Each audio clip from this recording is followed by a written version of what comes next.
Assalamualaikum warahmatullahi wabarakatuh. Waalaikumsalam warahmatullahi wabarakatuh. Bismillahirrahmanirrahim. Alhamdulillahi rabbil alamin.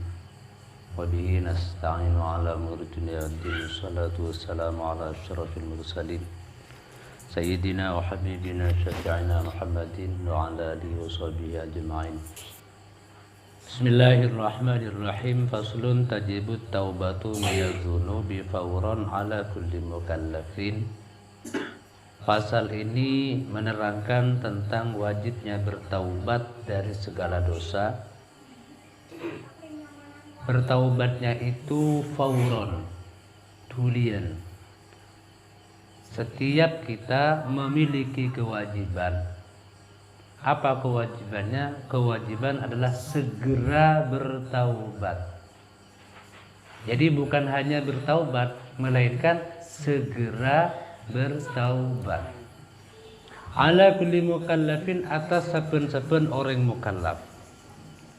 Nah, mengingat taubat ini juga memiliki potensi yang sangat besar dalam menyelamatkan orang dari siksana Allah, maka tentu taubat memiliki syarat, taubat memiliki rukun. Sama pada berwudu, berdasyarat wudu, berrukunah wudu, berdasyarat sahnya salat, ada rukun-rukun salat. Begitu juga dengan taubat. Taubat ini supaya sah maka harus memiliki beberapa persyaratan. Oke, sebelum masuk kepada persyaratan tentang taubat, bahwa kita ini wajib bersyukur kepada Allah Subhanahu wa taala karena telah menjadi umat Nabi Muhammad sallallahu alaihi wasallam. Kenapa? Karena ternyata Rasulullah itu diberi 5 hal yang tidak pernah diberikan Allah kepada nabi-nabi sebelum beliau. U'titu khamsan wa lam yu'ta li ahadin minal anbiya'i min qabli.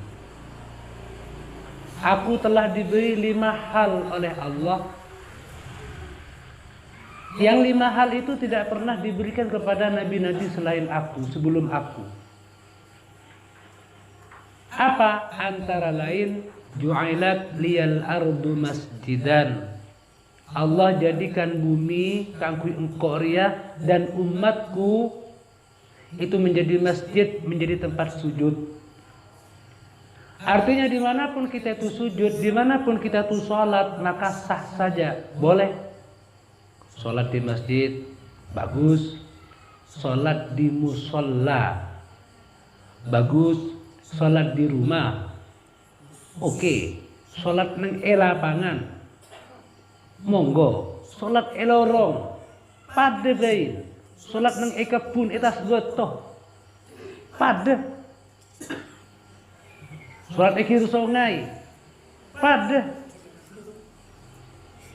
Bahkan sholat di gereja, di dalam gereja roh, mana sholat, nampar sejadah, sholat sah.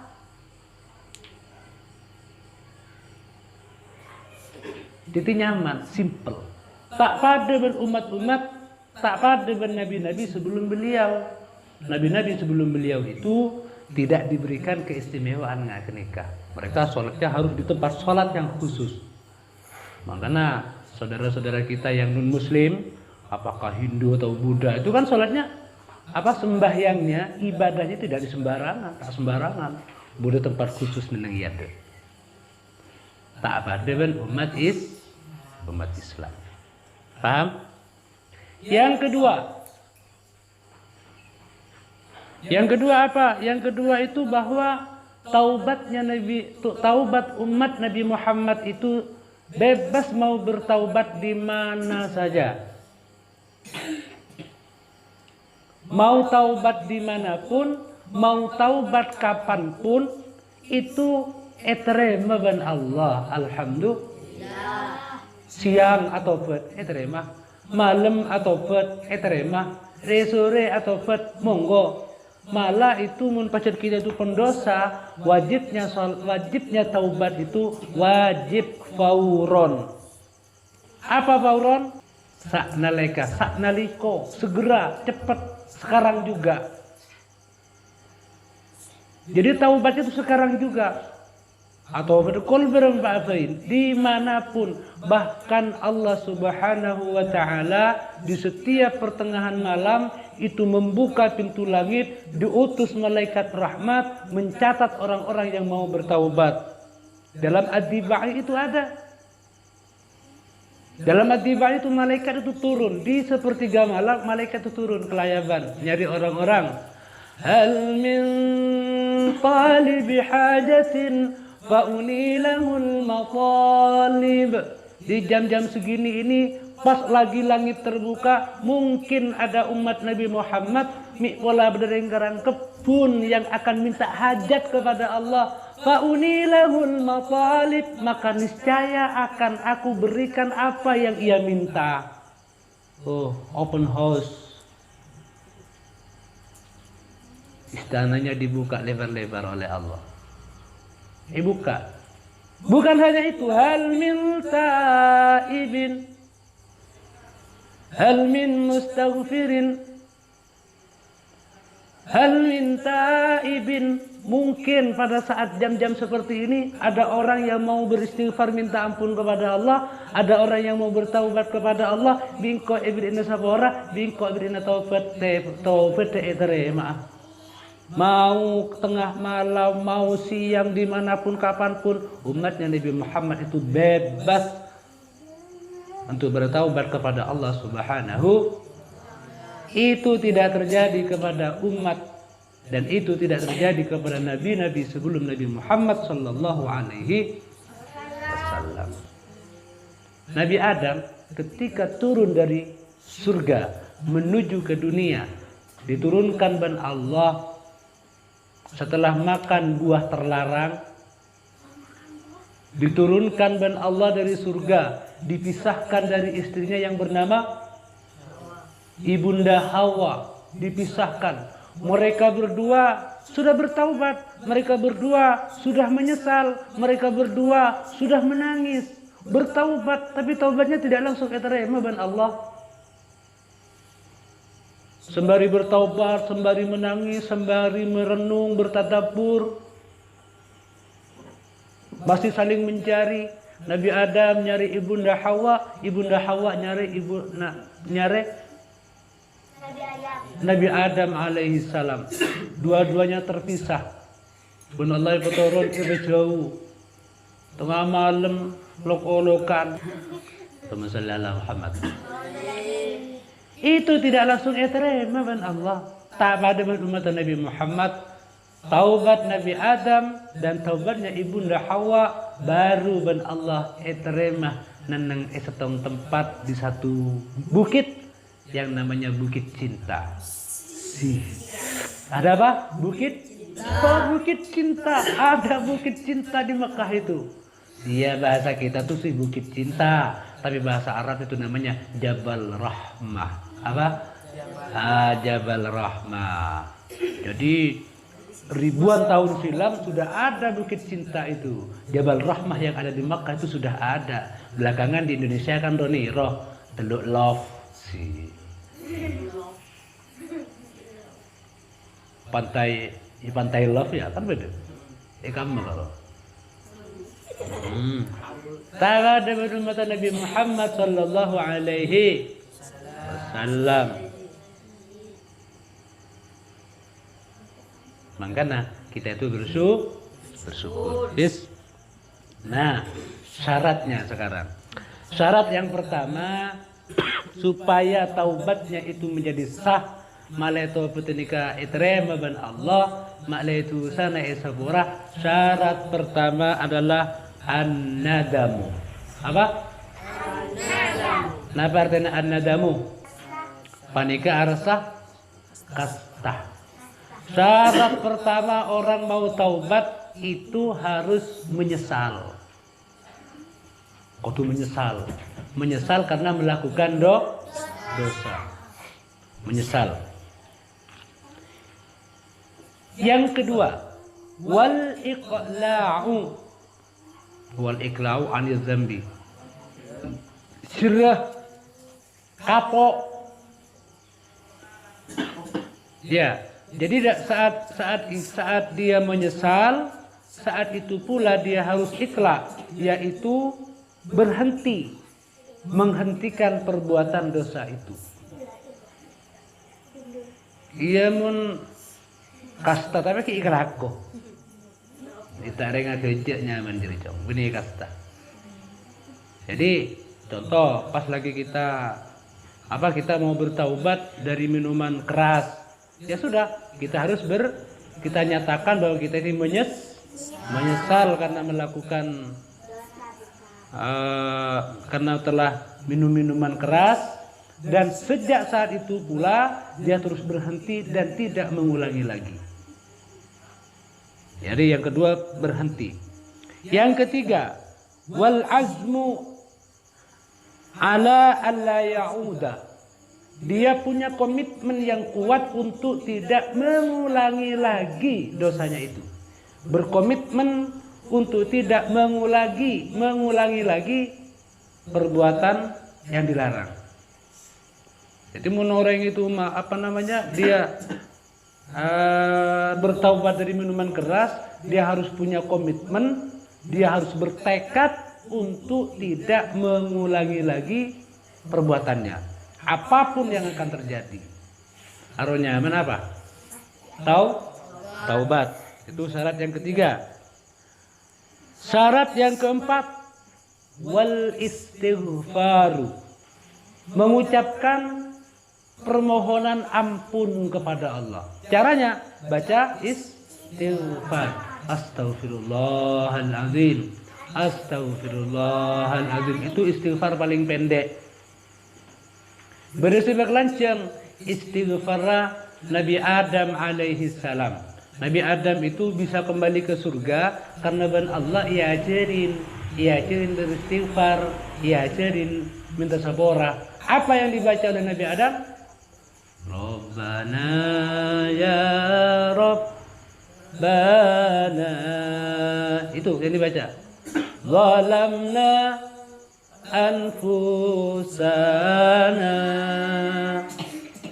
wa illam taghfir lana wa tarhamna lanakunanna minal khasirin. Itu istighfarnya Nabi Adam alaihissalam, dan istighfar yang dibaca, disenandungkan, dilantunkan oleh Ibunda Hawa. Dan itu istighfar yang diajarkan Allah kepada Nabi Adam.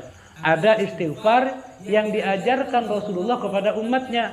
Itu kemudian disebut dengan Sayyidul Istighfar, rajanya istighfar. Ini hafal mungkin rajanya istighfar. Allahumma anta rabbi. Siapa itu lagunya?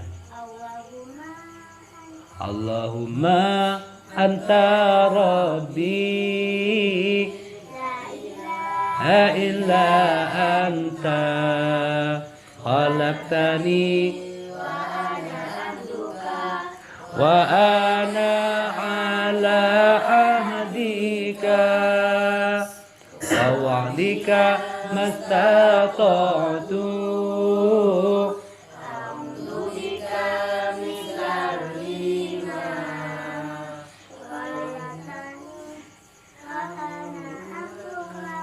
binikmatika alayya wa a'udzu bidzambi fa innahu yaghfiru dzunuba la yaghfiru dzunuba illa anta. Itu namanya Sayyidul Istighfar. Apa? Sayyidul. Itu yang disebut rajanya istighfar. Itu yang diajarkan oleh baginda Nabi Muhammad sallallahu alaihi wasallam kepada umatnya. Jadi pada waktu malam sampean ketika tahajud malam, mari sampean sholat 2 rakaat saja, kemudian beristighfar dulu kepada Allah sebelum baca astagfirullahaladzim, baca sayyidul istighfar minimal 1 kali, kalau mau sempurna 4 kali. Mari 4 kali kenika baru lanjutkan dengan istighfar yang pendek, astagfirullahaladzim 100. Setelah itu sampean pun berdoa. Jangan sampai tak maca sayyidul istighfar, karena itu rajanya istighfar. Nah, pocur dong umat Nabi Muhammad ki kalau kun iya ceringa kenika. Coba kalau ajaran Yahudi itu misalnya pengkhianat. Ini. Dulu itu ada perang di Madinah, itu ada komitmen antara orang Islam dengan orang Yahudi bahwa jika Madinah ada serangan dari luar, ada agresi dari luar, maka semua orang Madinah harus berbahu-membahu, saling membantu, bersatu padu, mengusir dan mempertahankan kota Madinah. Itu disepakati oleh orang Islam dan disepakati oleh orang Yahudi yang ada di Madinah. Suatu ketika dalam perang Ahzab, di mana Madinah diserang oleh berbagai kelompok dari orang Mekah, ternyata orang-orang Yahudi ini berkhianat. Jadi ketika Nabi fokus menghadapi musuh yang dari luar, orang-orang Yahudi Madinah ini malah berusaha untuk membunuh Nabi dari dalam. Alhamdulillah dengan pertolongan Allah, pasukan sebanyak yang pasukan gabungan yang dari Mekah itu akhirnya kocar-kacir, gagal, pulang lagi ke Mekah. Akhirnya pas Nabi konsentrasinya adalah mencari para pengkhianat. Temu para pengkhianat ini. Tinggal temu para pengkhianat, oleh Nabi itu mau dihukum. Harus dihukum. Maunya itu dihukum dengan berdasarkan Al-Quran. Ternyata orang Yahudi tidak mau. Enggak, aku enggak mau. Kita ini orang Yahudi punya harga diri. Daripada kami berhukum dengan memakai hukum Al-Quran, lebih baik kami berhukum dengan menggunakan kitab Taurat kami. Dia gak mau berhukum dengan Al-Quran, dia mintanya berhukum pakai kitab Taurat. Akhirnya apa? Dipanggil seorang ulamanya Yahudi.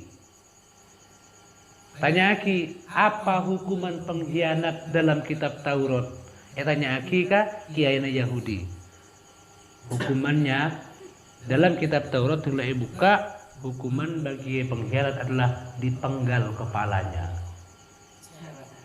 Saraan boleh. Akhirnya apa? Akhirnya pada saat itu semua orang Yahudi yang tergabung dalam pengkhianatan Bani Quraidah namanya, itu semuanya dipenggal kepalanya.